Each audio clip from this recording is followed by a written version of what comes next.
بسم اللہ الرحمن الرحیم۔ آج جس موضوع پر میں نے گفتگو کرنی ہے وہ ہے فکر آخرت۔ زندگی بدل دینے والا یہ بیان ہے، اس کو آخر تک لازمی سنیں اور ثواب کی نیت سے آگے شیئر کریں۔ انسان کی زندگی کا سب سے بڑا دھوکہ یہ ہے کہ وہ عارضی چیز کو دائمی سمجھ بیٹھتا ہے اور فانی چیز کو اصل کامیابی تصور کرنے لگتا ہے، حالانکہ حقیقت یہ ہے کہ دنیا ایک عارضی قیام گاہ ہے، ایک مختصر سا سفر اور ایک امتحان گاہ ہے، جب کہ اصل اور دائمی زندگی آخرت کی زندگی ہے۔ مگر انسان کی طبیعت کا ایک عجیب حال ہے کہ وہ اس سرائے کو وطن سمجھ لیتا ہے اور اس چند روزہ قیام کو ہمیشہ کی زندگی کا درجہ دے دیتا ہے۔ اسی غلط فہمی کی وجہ سے انسان کی فکر، اس کی محنت، اس کی جدوجہد اور اس کی ترجیحات کا رخ دنیا کی طرف ہو جاتا ہے اور آخرت جو اصل منزل ہے وہ نگاہوں سے اوجھل ہو جاتی ہے۔ قرآن مجید بار بار انسان کو اس حقیقت کی طرف متوجہ کرتا ہے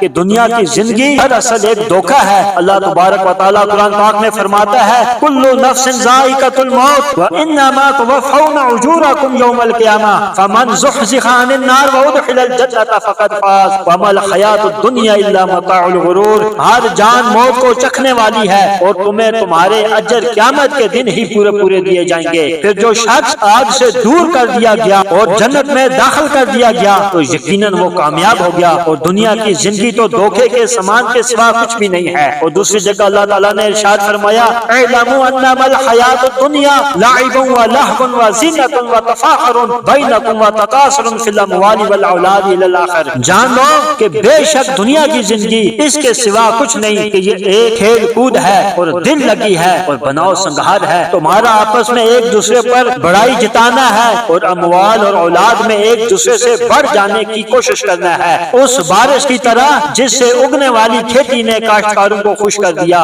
پھر وہ پک جاتی ہے، پھر تو اسے دیکھتا ہے کہ زرد ہے، پھر وہ چورا چورا بن جاتی ہے، اور آخرت میں بہت سخت عذاب ہے اور اللہ کی طرف سے بڑی بخشش اور خوشنودی ہے، اور دنیا کی زندگی دھوکے کے سامان کے سوا کچھ بھی نہیں ہے۔ اور تیسرے مقام پر اللہ تبارک و تعالیٰ نے فرمایا اے لوگو یقیناً اللہ کا وعدہ سچا ہے، تو کہیں دنیا کی زندگی تمہیں دھوکے میں نہ ڈال دے اور کہیں وہ دھوکے باز تمہیں اللہ کے بارے میں دھوکہ نہ دے جائے۔ سیدنا عبداللہ بن عمر رضی اللہ تعالیٰ عنہ بیان کرتے ہیں رسول اللہ نے میرے کندھے کو پکڑ کر فرمایا کہ دنیا میں اس طرح رہو جیسے تم کوئی اجنبی ہو یا راستہ چلنے والے مسافر ہو۔ اور سیدنا عبداللہ بن عمر رضی اللہ تعالیٰ عنہ فرمایا کرتے تھے کہ جب تم شام کو پہنچو تو صبح کے آنے کا انتظار نہ کرو، اور جب تم صبح کرو تو شام کے انتظار میں نہ رہو۔ اپنی صحت کے زمانے سے بیماری کے دنوں کے لیے فائدہ اٹھاؤ اور اپنی زندگی سے موت کے لیے تیاری کر لو۔ یہ صحیح بخاری کی حدیث ہے۔ اسی طرح ایک اور حدیث ہے کہ رسول اللہ صلی اللہ تعالی علیہ وسلم نے فرمایا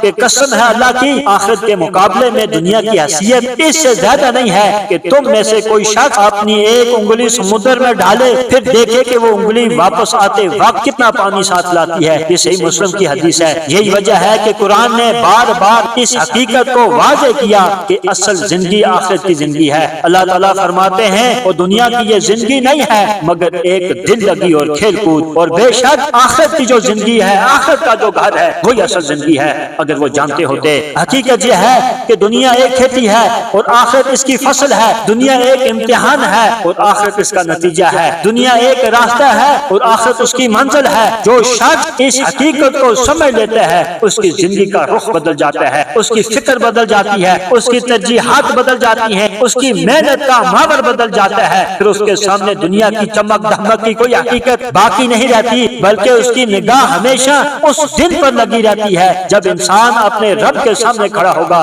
اس لیے قرآن مجید نے اہل ایمان کی ایک نمایاں صفت یہ بھی بیان کی ہے کہ وہ آخرت کو ہمیشہ یاد رکھتے ہیں۔ اللہ تبارک و تعالیٰ فرماتا ہے والذین هم من عذاب ربهم مشفقون ان عذاب ربهم غیر معمون، اور وہ جو اپنے رب کے عذاب سے ڈرنے والے ہیں یقیناً ان کے رب کا عذاب ایسا ہے جس سے بے خوف نہیں ہوا جا سکتا۔ عباد الرحمن کی ایک صفت یہ ہے کہ وہ عذاب سے پناہ مانگتے ہیں۔ اللہ تعالیٰ فرماتا ہے ربنا اصرف عنا عذاب جہنم ان عذاب کان غراما، ہے ہمارے رب ہم سے جہنم کا عذاب پھیر دے، بے شک اس کا عذاب ہمیشہ چمٹ جانے والا ہے۔ گویا کامیاب انسان وہ نہیں جو صرف دنیا کے بارے میں سوچتا رہے، بلکہ کامیاب وہ ہے جس کی فکر کا مرکز آخرت ہو، جو ہر قدم اٹھانے سے پہلے یہ سوچتا ہو کہ اس کا انجام کیا ہوگا، کل اللہ کے سامنے پیشی کے وقت تو اس کا کیا جواب ہوگا؟ اللہ تعالی ہمیں عمل کرنے کی توفیق عطا فرمائے۔